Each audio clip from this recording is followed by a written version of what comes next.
Bien, la redención del hombre. Hoy vamos a ver, en esencia, si el hombre tiene la capacidad de satisfacer la justicia de Dios en él mismo.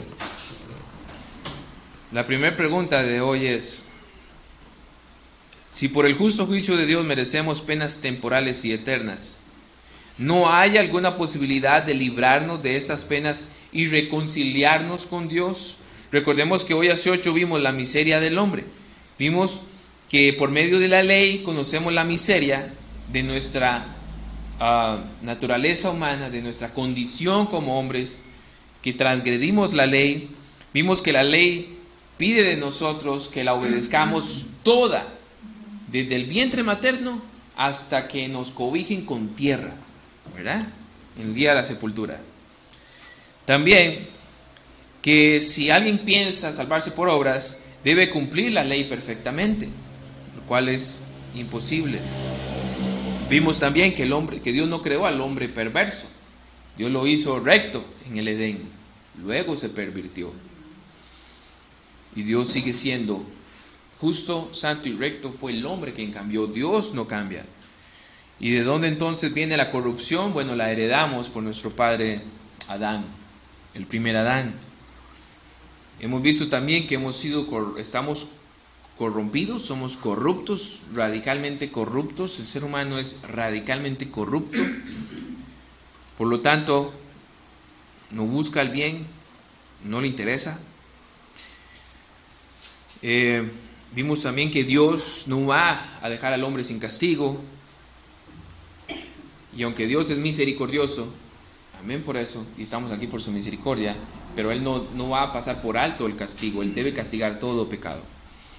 Entonces, hoy entramos a estas 4 preguntas. Si por el justo juicio de Dios merecemos penas temporales y eternas, ¿no hay alguna posibilidad de librarnos de estas penas y reconciliarnos con Dios?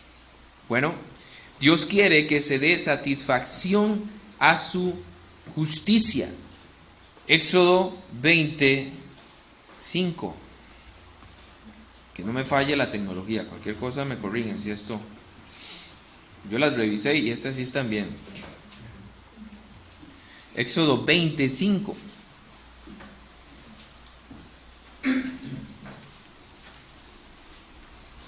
No te inclinarás a ellas, hablando de los ídolos, ¿verdad? Ni las honrarás, porque yo soy Jehová tu Dios, fuerte, celoso, que visito la maldad de los padres sobre los hijos hasta la 3ª y 4ª generación de los que me aborrecen. Lo que debemos notar ahí es que Dios, nuestro Dios, es un Dios celoso. Por lo tanto, necesitamos satisfacer su justicia. Él quiere que su justicia sea satisfecha, que sus mandamientos sean cumplidos todos, ¿verdad? Y sabemos que en el Antiguo Testamento habían más de 600 mandamientos, se cree como 613. Yo no sé cuántos son, yo sí sé que son más de 600. Entonces yo siempre digo, son más de 600. Hay gente que dice son 613. Yo sé que son más de 600.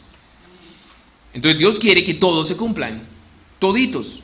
El hombre entonces tiene alguna posibilidad de cumplir 600 mandamientos, en ninguna manera. Pero Dios quiere que esa satisfacción de su justicia sea plena. Entonces, por eso es necesario que la satisfagamos eternamente por nosotros mismos o por algún otro. Deuteronomio 24:16. Dice así la palabra de Dios, Deuteronomio 24:16.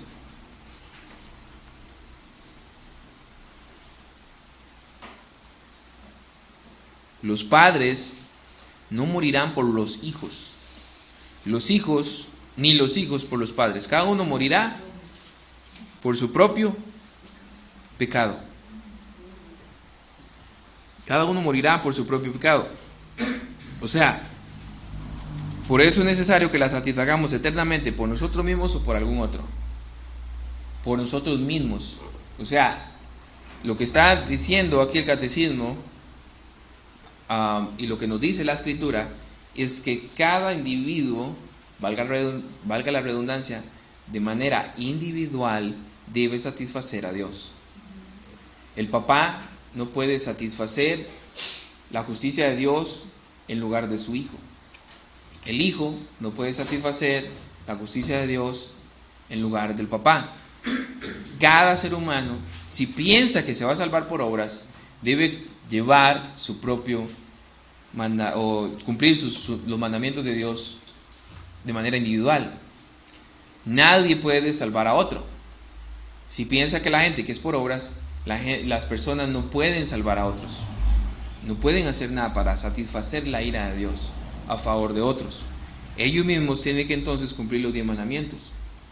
Ese es el problema del hombre ante Dios, ante la justicia de Dios, ante la santidad de Dios. El problema del hombre es que no se puede salvar por obras. Es lo que una y otra vez el catecismo nos va llevando. Cuán corruptos somos nosotros, cuán desobedientes, transgresores de la ley, rebeldes ante Dios, el cual demanda perfección de nosotros, pero nosotros no podemos satisfacer las demandas de la ley, para nada. Aquel que piensa que se salva por obras está perdido, está en condenación, está en tinieblas, 100%. Segunda pregunta, ¿podemos satisfacerla por nosotros mismos? De ninguna manera. Antes acrecentamos cada día nuestra deuda. Job 9, del 2 al 3.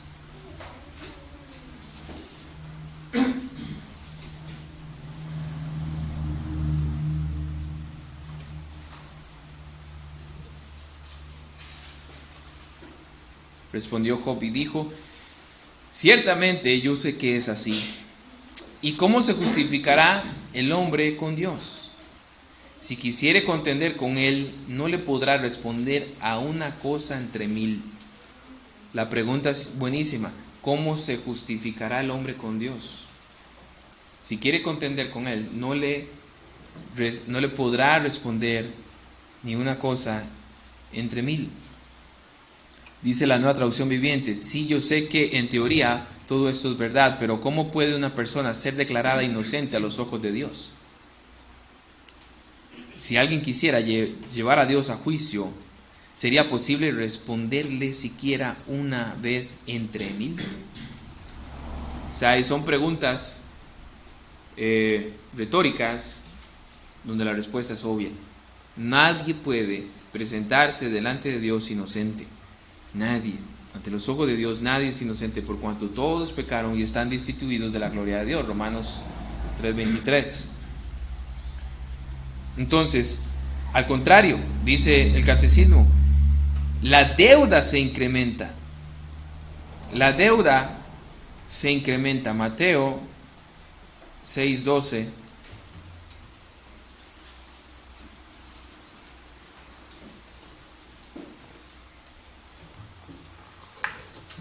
Mateo 6:12 dice la palabra de Dios así. Está Jesús enseñando a orar a sus discípulos y dice: y perdona nuestras deudas como también nosotros perdonamos a nuestros deudores. Ahí la oración está diciendo implícitamente que nosotros somos pecadores y más bien estamos en deuda con Dios. Somos deudores de Dios. Por eso Jesús, cuando murió en la cruz, Él dijo: cancelado está, cancelado. Ya la deuda fue pagada. Jesús fue el único el cual pudo pagar nuestra deuda delante del Padre. Por eso lo bello del catecismo, que nos lleva a la cruz, nos lleva a la cruz y nos lleva a la cruz, siempre nos lleva a la cruz. Entonces, el ser humano que piensa que se está salvando por obras, más bien está aumentando la deuda con Dios. Ya el pensar que salvación es por obras es pecado, porque es lamentablemente blasfemia, es herejía, es ir en contra de Dios, del camino que Él puso para nuestra salvación. Es decirle a Dios: no, Dios, hay otro camino, usted está equivocado. Yo puedo salvarme porque yo puedo ser bueno, yo puedo obedecer la ley moral, lo cual es imposible. ¿Podría hallar ese alguien que siendo simple criatura pagase por nosotros? ¿Podría hallar ese alguien que siendo simple criatura pagase por nosotros? O sea, ¿podría esa persona que según ella puede satisfacerse a ella misma, siendo una simple criatura, pagar la deuda por nosotros? No. La respuesta es obvia, no. Porque Dios no quiere castigar a otra criatura la culpa de la cual el hombre es responsable. Eso nos lleva a repasar la primera pregunta. Cada hombre es responsable por sus pecados. Cada hombre debe dar cuenta a Dios por su propio pecado. Está establecido que el hombre muera ¿cuántas veces? Una vez. ¿Y qué es lo que sucede después de la muerte? Juicio, ¿verdad? Juicio. No hay cero oportunidades de alguna posibilidad para salvarnos. Lo que sí que es juicio, ¿verdad? Apocalipsis 21, donde está el juicio, donde se abren los libros. Salen los libros y se abre también el libro de la vida. En el juicio del gran trono blanco, donde es una recapitulación del juicio del tribunal de Jesús, y se abren los libros, se abre también el libro de la vida, de manera que el hombre muere y juicio. No hay purgatorio, no hay el limbo, no hay un lugar para la purificación de los pecados del alma, nada. Son mentiras, Satanás, mentira que ha desarrollado la religión católica romana.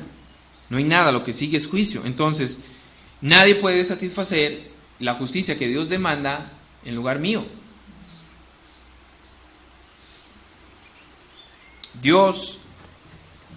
Porque Dios no quiere castigar en otra criatura la culpa de la cual el hombre es responsable. Segundo, porque una simple criatura es incapaz de soportar la ira eterna de Dios contra el pecado y liberar a otros de ella.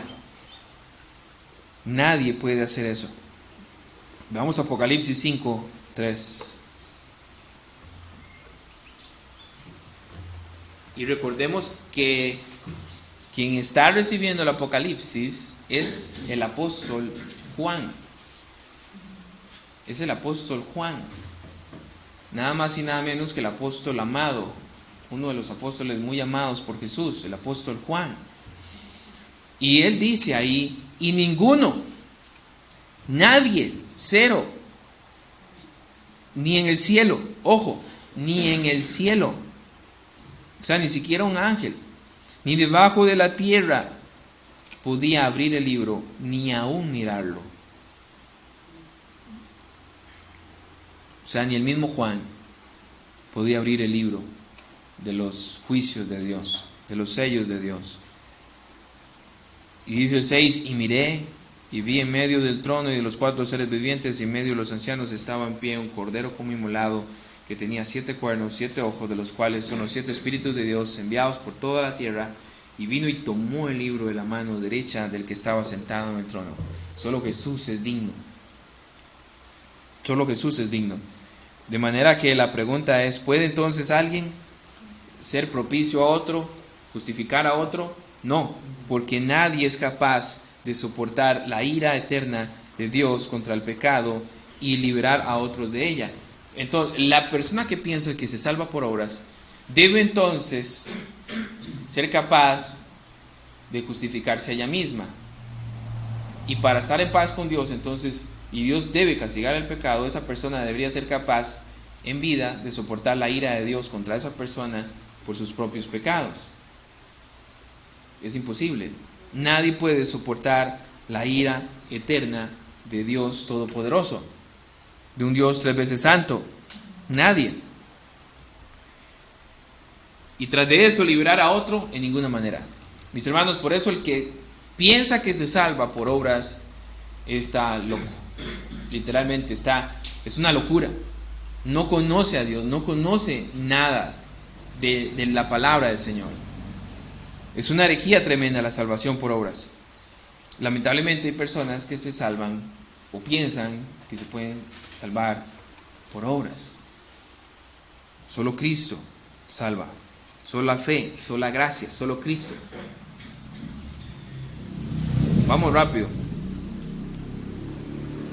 Entonces, ¿qué mediador y redentor debemos buscar?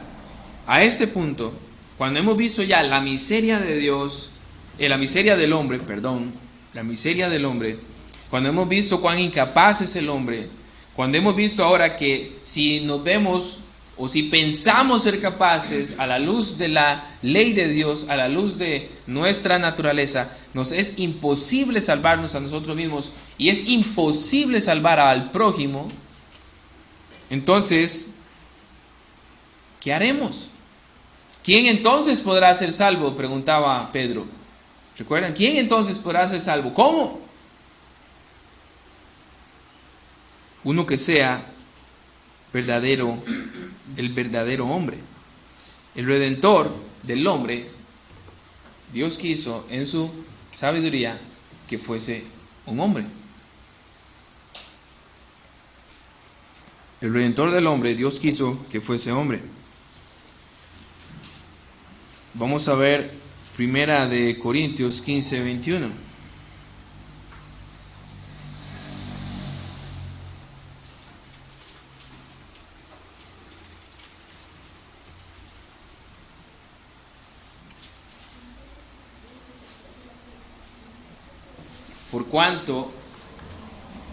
Porque por cuanto la muerte entró por un hombre,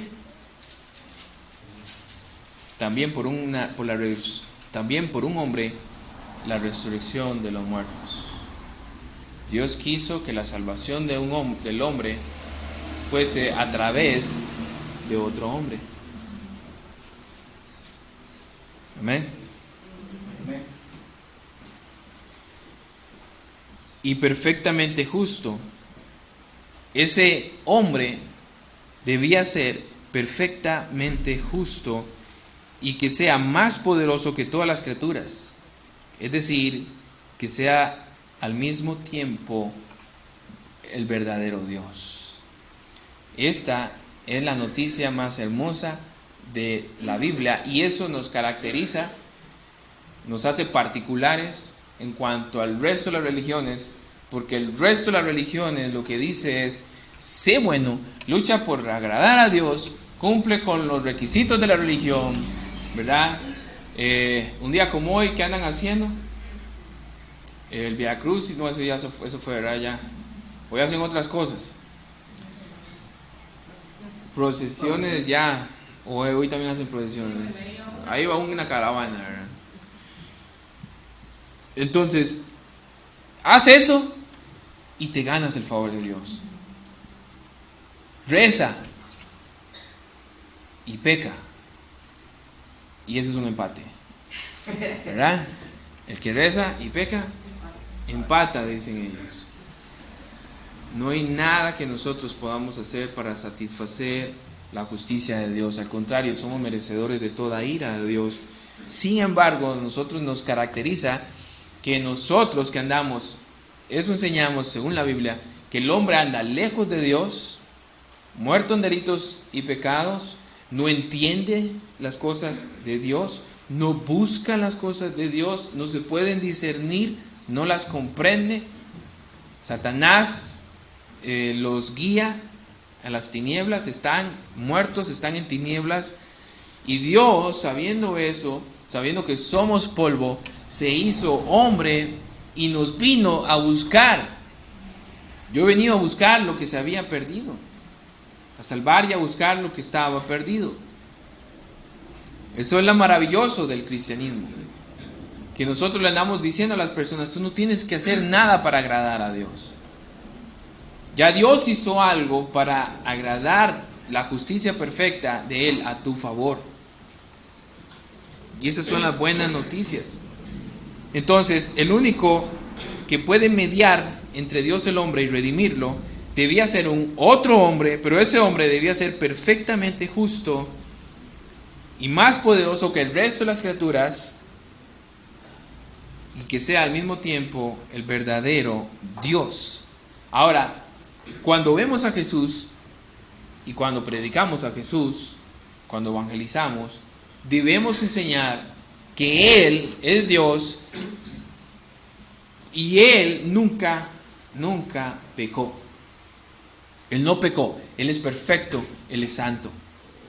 ¿Cómo pudo haberlo hecho? Porque Él era 100% hombre y es 100% Dios. Por eso no pecó. Por eso Él pudo obedecer su ley, satisfacer la justicia de Dios. Él sí lo hizo porque Él sí es perfecto. Y alguien diría, pero fue a la cruz y en Él estaba el pecado. No diga en Él, sobre Él. Nunca tuvo pecado en Él, sino sobre Él.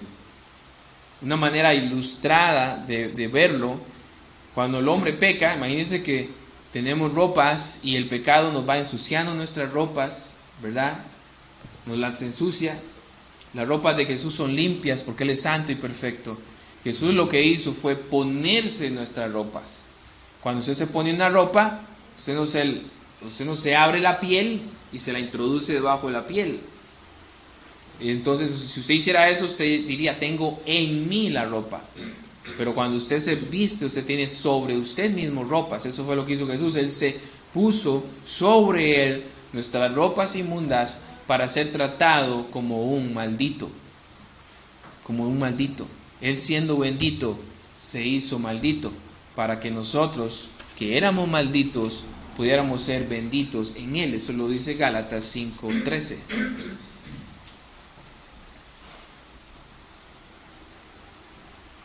Él debía ser 100% Dios. Isaías 7:14.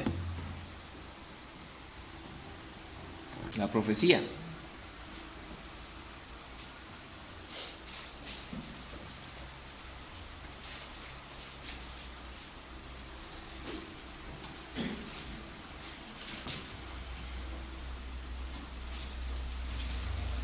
Por tanto, el Señor mismo os dará señal. Y aquí la Virgen concebirá y dará a luz un hijo y llamará su nombre Emmanuel. Y eso lo enseñamos en diciembre, ¿recuerdan? Ni el hijo de Isaías se llamó Emmanuel, ni Jesús se llamó Emmanuel, porque Dios lo que estaba diciendo era que Dios mismo nos iba a visitar. Su nombre significa Dios con nosotros. Es un nombre simbólico propio del Mesías, aplicado por supuesto a Jesús en su nacimiento. De manera que entonces Jesús es Dios y Él fue santo y perfecto. Caminó aquí, Él es santo y perfecto. Caminó entre pecadores, pero nunca participó en su pecado. No conoció pecado. Para nada, porque Él fue Dios. Mis hermanos, y quiero hacer aplicaciones en cuanto a evangelismo. Ya para concluir y escuchar comentarios o acotaciones en esos últimos 5 minutos que nos quedan. Es triste muchas veces cuando usted lee un tratado que se supone que es el mensaje para que la persona pueda entender cómo heredar la vida eterna, y no hablan de Jesús y no exponen la importancia de saber que Jesús es Dios y que Él es santo y perfecto, porque la persona debe comprender que ese sacrificio fue santo y perfecto y fue agradable y aceptable al Padre, a Dios como juez. Y muchas veces no lo dicen, y muchas veces escuchamos gente evangelizar y yo le recomiendo una buena práctica que aprendí del hermano Danilo. Si alguien quiere evangelizarte, usted no le diga, no, yo soy cristiano, yo soy nacido. No, déjelo que te evangelice. Porque entonces usted aprende. Y de repente puedes edificar la vida de esa persona, ayudarlo y discipularse, ¿verdad? Y qué bendición poderle decir, mira, ¿y Jesús dónde está? Sabes que me hablas de cómo heredar el cielo, pero no escuché a Jesús. ¿Qué me puedes decir de Jesús? Si eso pasa. Si es que alguien te evangeliza, porque ya eso cuesta encontrar, ¿cierto o no? ¿Cierto o no? ¿Quiénes son los que tratan de evangelizarnos? Los mormones, los testigos de Jehová. Esos son los que andan ahí. Las sectas. Ahora, déjese evangelizar por uno de ellos también. No vas a escuchar el verdadero evangelio. Entonces, a través de preguntas, usted puede llevarlos a ellos a Jesús. ¿Sí? Está muy bien la palabra. Mis hermanos, en resumen, nadie puede justificarse a sí mismo o satisfacer la justicia de Dios en sí mismo. Nadie puede hacer eso por el prójimo, y necesitamos entonces un mediador y redentor. Pero este mediador y redentor debe ser entonces hombre y debe ser perfecto, santo, que él sí cumpla toda la ley de Dios, y debe ser Dios hecho hombre. Que ese es el otro punto de evangelismo. La gente sabe que Jesús existe, pero debe saber que Jesús es Dios. Si la gente no comprende y no acepta, no reconoce que Jesús es Dios, no puede entrar al cielo. Nadie que no reconozca que Jesús es Dios puede entrar al cielo. Por Romanos 10:9. El que confiesa con su boca que Jesús es el Señor y cree en su corazón que Dios le levantó a los muertos, o sea, está vivo, será salvo. Versículo que usa el decisionismo. El decisionismo, un versículo sacado fuera de su contexto, que no justifica el decisionismo, pero sí es importante, es fácil de usar en evangelismo, porque la persona debe comprender que el Salvador es el que te puede salvar ahora mismo, porque Él es Dios y está vivo y está ahí. Estás abierto a escuchar la oración que sí salga del corazón. ¿Sí? Amén. Esa ha sido la lección de hoy. Tenemos unos 5 minutos si alguien quiere acotar, enriquecer el catecismo de hoy, las preguntas de hoy. Y si no, tenemos un tiempito para refrigerio. Hermano Olger. Gracias, hermano. Estaba hablando con el hermano Wilber por el privado. Estoy hablando con un hermano pentecostal. Y él me decía que no, que la predicación del evangelio, a raíz de todo lo que estamos hablando, no es para toda la iglesia. Que la predicación es un don del evangelismo. El salir a evangelizar. Salir a evangelizar, sí. Confundiendo aquella cita de Efesios. No, la predicación es para todos los miembros de la congregación. Esa es la gran comisión y el gran mandato que nos dejó el Señor.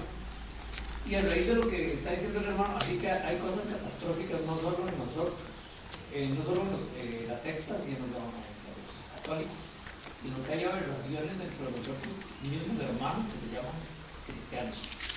¿Cómo va a decir que no evangelizar? Por razón, yo lo invité varias veces a evangelizar al parque de Palmares y se hizo el ruso. Y yo, ¿por qué me ignorará? Después ya me di cuenta que era por eso. Pero para terminar, a raíz de lo que estaba exponiendo el hermano Wilmer, realmente es catastrófico, pero no tiene que asustarnos esa condición del hombre cuando vamos a evangelizar. La semana pasada estuve evangelizando en una floristería, casi me convierto en ramillete, porque era una católica y una metodista. Y Dios mío, úsame, Señor. Ahí sin usar el nombre de Dios en vano. Y a la metodista me di cuenta que tenía bastante palabra, entendía bastante. Y yo, aquí la que hay que evangelizar es aquella, a la católica. Entonces, como estaba muy atareada en el negocio, yo llegué y le pregunté rápidamente, hablemos de la bonita. Y usted sabe que es el evangelio, y gracias, un solo tiro. Y me dice, no estoy segura, una católica.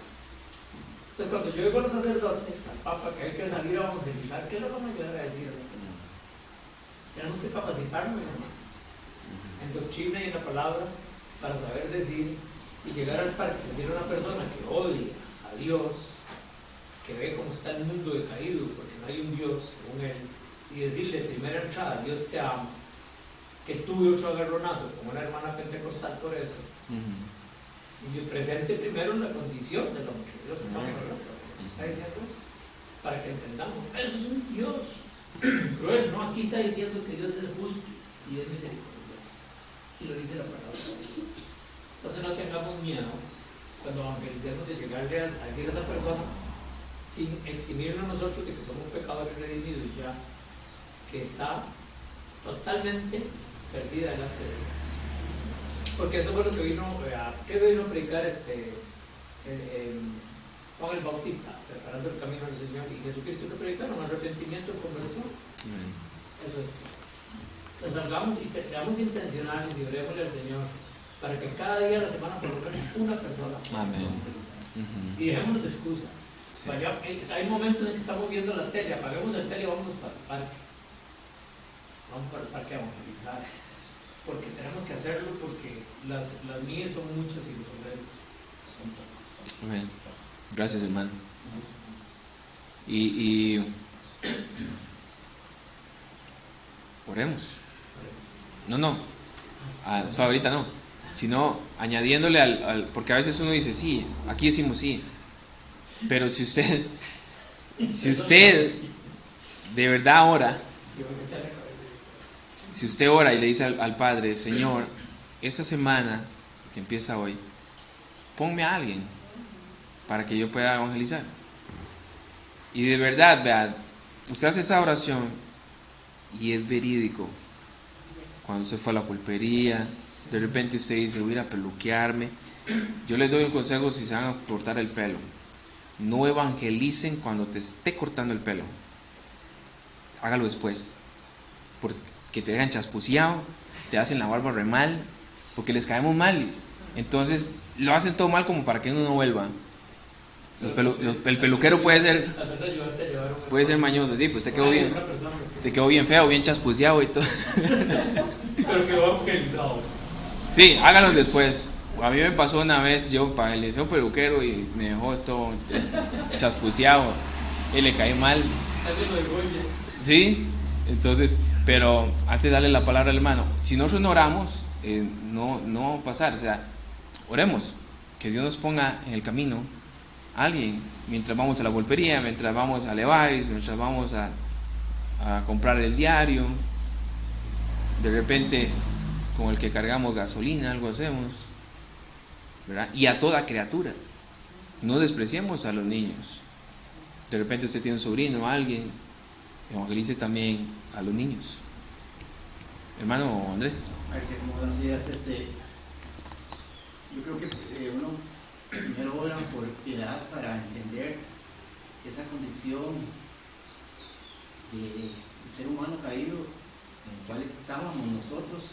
Entonces ahí entra esa misericordia que nosotros tenemos que tenerla presente día con día. Entonces ahí vienen dos cosas. Una es que tengamos como una mente bíblica, siempre estar con el Señor, como estamos aquí en la palabra hoy. Y cuando vamos al mundo caído, ser sensibles en detectar qué tan malo está el mundo y cuánto nosotros podemos ayudar. Entonces ahí orar al Señor para que nos dé mansedumbre, que nos dé quietud, que nos dé oportunidad de poder ser eficientes, efectivos en su verdad. Pero entonces se hace fácil, digamos, en el caso mío,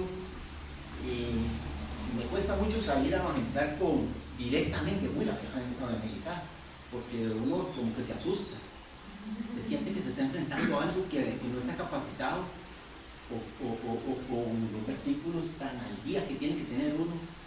Sin embargo, uno va creciendo y entonces el Señor lo va uno guiando, porque uno está con esa mente bíblica. Y entonces uno no permite cualquier conversación que está en la calle, nada más uno analiza, ¿le entro o no le entro? ¿Voy a edificar o yo estoy con esa paz para edificar? Pero ahí le salen a uno, pudiera ser todo el día y todos los días, y dice uno, pero Señor, y entonces uno empieza a crecer. Amén. Y a que se le va el miedo, porque la verdad es que da miedo. Yo cuando voy con Daniel, hay que ir a Daniel evangelizando, y nunca voy a poder. Hermano, o sea, hay algo muy importante que debemos de tener todos presentes. Se le cayó algo ahí. Si somos hijos de Dios, gracias, y sellados por el Espíritu Santo. Cuando el Señor le dijo a los discípulos, recibiréis poder desde lo alto, el Espíritu Santo, es porque ellos eran unos timoratos cobardes. Sin el Espíritu Santo no iban a poder hacer nada. De hecho, cuando lo crucificaron ya pensaron que había fracasado el plan de Cristo. nosotros tenemos el poder del Espíritu Santo. Y Dios no nos ha dado poder de espíritu, sí, de cobardía, sino de amor y de dominio propio para predicarle al Evangelio. Entonces, yo no sé si ustedes, pero sí, ese miedo humano, que es la parte humana de nuestra naturaleza carnal, lo va a sentir uno. Por eso lo que usted dice es muy importante, prepararse bien. Aquí está Salir hablado de un plan de capacitación para evangelización, que creo que se va a cumplir. Pero yo no sé ustedes, pero yo nunca antes, estando en el mundo, me hubiera animado a hablar de Cristo como hablo ahora. No es que soy que galleta, no, es que es algo sobrenatural que yo no lo entiendo y me han rechazado horriblemente y yo siento una paz en mi corazón. Que lo último que me faltó fue hacer una imposición de manos. Es una paz, la paz de Dios que sobrepasa todo entendimiento, hermanos, porque nosotros tenemos el poder del Espíritu Santo. Por eso muy bien antes de ir a evangelizar, orar. Amén. Usted va caminando hacia aquella persona y dice: Señor, úsame, ponme tus palabras correctas, para gloria de Dios. Es que nada de miedo, porque el perfecto amor de Dios echa fuera todo. Amén. Oramos, Padre, te damos gloria y honra a ti. Gracias por el discipulado teológico que es siempre cristocéntrico, que te da la gloria a ti y nos recuerda cuán grandes son sus misericordias para con tu iglesia. Gracias porque nos alegra recordar que tú has tenido misericordia de nosotros. Oramos para que como iglesia, en nuestro diario vivir, en nuestro peregrinaje en esta vida, tú nos concedas compartir con otros las buenas noticias que hay en Jesús. Conforme vamos avanzando en este catecismo, vamos viendo poco a poco cómo el hombre es incapaz de presentarse justo delante de ti en sus propias fuerzas, cómo el hombre es incapaz de salvarse por obras, lo cual magnifica a Cristo, lo cual, Señor, hace que la luz de Cristo brille más y podamos estar agradecidos por tan bella luz. Gracias, Padre. Bendice ahorita el tiempo de refrigerio, de compañerismo, de coinonía, y oramos para que el culto que va pronto a comenzar sea de agrado a usted.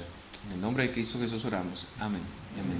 Tenemos, mis hermanos, unos 15 minutos para el refrigerio.